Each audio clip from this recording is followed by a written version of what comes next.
تو تابعین کا ایک واقعہ لکھا ہے، ایک عیسائی نے ایک بزرگ، وہ بزرگ کیا تھے، وہ تو جوان تھے اس وقت اور تابعی تھے، صحابہ کرام کا زمانہ پایا تھا، اس کو قید کر لیا، باقی تو کچھ شہید ہو گئے، کچھ تو بھاگے، کچھ کیا ہو گیا، تو بہرحال اس کو پکڑ کے لائے، اندر بند کر لیا اس کو۔ اب انہیں کہا اس کو شہید کر دیں گے، لیکن جو اس کا اپنا کمانڈر تھا اپنی فوج کا، عیسائی فوج کا، اس نے کہا کہ یہ بڑا قیمتی آدمی ہے، کیا بڑا قیمتی، بہادر بہت ہے، یہ تو اتفاقاً پھنس گیا، ورنہ یہ ہاتھ آنے والا، اس کے تو ایسے کارنامے ہیں، تو ایسا کر لیں اگر یہ ہمارا مذہب قبول کر لے گا تو بڑا کام کا آدمی ہے۔ انہوں نے کہا اچھا، کہاں پھر اگر ہمارا مذہب قبول کر لے گا کچھ لالچ والچ بھی دے دیں گے تو پھر جو ہے وہ ہمارا کمانڈر رہے گا۔ اس نے کہا بہت اچھا۔ اب اس کو بہت کوشش کی، اس کو لالچ دے دی، اس کو یہ کر لیا، اس کو یہ کر لیا کہ سلطنت دیں گے، وہ کریں گے، اور تم کو گورنر بنا لیں گے، یہ بنا لیں گے۔ وہ تو توجہ نہیں کرتا اللہ کا بندہ، اب وہ پریشان ہے کیا کریں گے، کسی طرح سے یہ مان جائے۔ ایک مطلب وہ اچھے فکر مند تھے اس کے ساتھ کیا معاملہ کیا جائے، اس لیے کہ کمانڈر کہتے اس کو مارنا نہیں ہے، اس کو رکھنا ہے۔ تو بیٹی اس کی آئی، جوان بیٹی، اس نے کہا ابو آپ اتنے پریشان کیوں ہیں؟ کہا کچھ نہیں، بس ایسے ہی۔ کہا مجھے بھی تو بتاؤ۔ کہا یہ جو جوان کو جس کو ہم نے قید کر کے لایا ہے، ہم یہ چاہتے ہیں کسی طرح سے یہ وہ اسلام چھوڑ دے اور ہمارے مذہب کو قبول کر لے، لیکن یہ مانتا نہیں ہے۔ انہوں نے کہا یہ تو بائیں ہاتھ کا کھیل ہے، کیا ہے تو بہت آسان ہے۔ کہا مجھے اختیار دینے کا آپ کو اختیار ہے، کہ میں اس کی خدمت کر لوں گی تو پھنسا لوں گی۔ انہوں نے کہا بہت اچھا۔ ابھی تک تو وہ غلام وغیرہ جو بھی تھے وہاں وہ خدمت کرتے تھے، اب تو شہزادی خود خدمت کرنے لگی، اب کمرے میں ہے، جوان ہے، اب یہ جاتی ہے، کھانا پیش کرتی ہے، چائے جو بھی پیش کرتی ہے، اور بن سنور کے جاتی ہے دلہن کی طرح کہ اس کو پھنسانا ہے۔ اب دیکھا 1 دن ہو گئے، 2 دن ہو گئے، 3 دن ادھر کھاتے ہیں، اس کے ساتھ بات بھی نہیں کرتے، دیکھتے بھی نہیں۔ 40 دن گزر گئے۔ کتنے؟ 40 دن کے بعد اس نے کہا کہ ایک نظر تو اٹھا کے دیکھ لو، یہ بتا آپ انسان ہیں یا اور کچھ ہے؟ تو کہا کیوں؟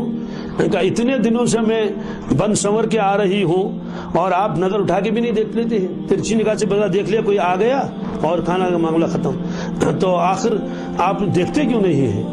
اور میں خود شہزادی ہوں اور کوئی آپ کو اس طرح کی کوئی وہ رکاوٹ بھی نہیں ہے، انہیں گناہ کے لیے آمادہ کر رہے ہیں، تو آپ اتنے جو ہے وہ بچتے کیوں ہیں؟ تو انہوں نے فرمایا کہ میرے پروردگار نے نامحرم عورت کی طرف دیکھنے سے منع فرمایا ہے۔ کیا؟ میرے پروردگار نے نامحرم عورت کی طرف دیکھنے سے، اس لیے میں نہیں دیکھ سکتا۔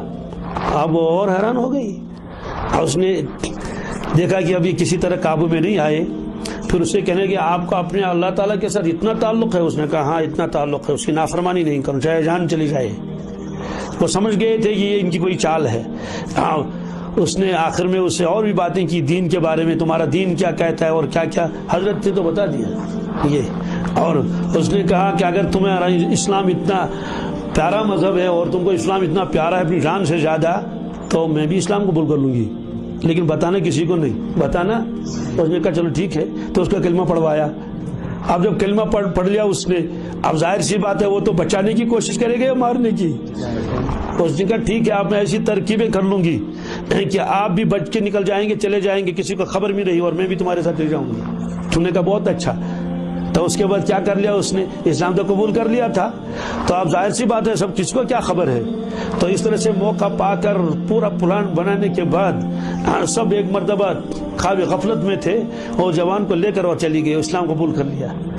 تو اس طرح سے اللہ تعالیٰ نے فرمایا الذین آمنوا وکانوا یتقون، یہ ایمان والے اولیاء کرام وہ ہوتے ہیں جو ایمان لاتے ہیں، وہ بھی اعلیٰ درجے کا ہوتا ہے، اور وکانوا یتقون، اور اس کے بعد یہ کیا کرتے ہیں؟ یہ تقوی والی زندگی اختیار کرتے ہیں، ہر چیز میں تقوی۔ تقوی مانے اللہ کا خوف، کیا؟ بچ کر نکلنا۔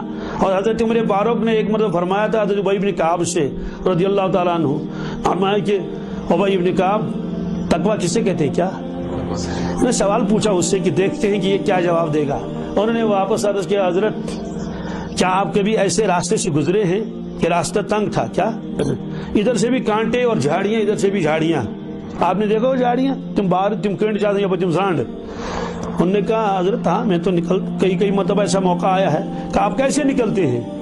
کہا میں تو کپڑوں کو سمیٹ کے نکلتا ہوں۔ کیا ایسے؟ اس لیے کہ اگر کپڑے پہلے ہوئے رہیں گے، چادر ادھر رہے گی تو پھنسے گی کس میں؟ کانٹوں میں پھنسے گی۔ ہاں تو ہم تو اس وقت بہت کوشش کرتے اپنے کپڑوں کو سمیٹ کر چلتے ہیں. کہا حضرت بس یہی تقویٰ ہے, یہی بس یوں سمیٹ کے نکلنا ہے. کیا جی سمیٹ کے نکلنا ہے, کہیں دامن جو ہے وہ خراب نہ ہو جائے اور وہ نہ ہو جائے اور یہ نہ ہو جائے. دوسروں کے حقوق کو دیکھ دیکھ کے اور اللہ تعالیٰ کا خوف دل میں رکھ رکھ کے چلے جانا ہے. اس لیے فرمایا کہ الذین آمنوا وکانوا یتقون, پھر آگے ہے لہم البشریٰ فی الحیات الدنیا وفی الآخرہ لا تبدیل لکلمات اللہ. ان لوگوں کے لیے تو بشرا ہے دنیا کی زندگی میں. کس میں؟ اب اس کی تشریح آگے آئے گی. فرشتے جب آتے ہیں ان کی روح قبض کرنے کے لیے, ان سے کہیں کہ ڈرو مت, اللہ تخافوا ولا تحزنوا وابشروا بالجنۃ التي کنتم توعدون. بہرحال یہ ہے اولیاء کرام چاہے وہ کرامتیں دکھائیں یا نہ دکھائیں, کرامت دکھانا کوئی ضروری نہیں ہے, بلکہ اصل کیا ہے؟ اصل ایمان اور تقوی والی زندگی ہے.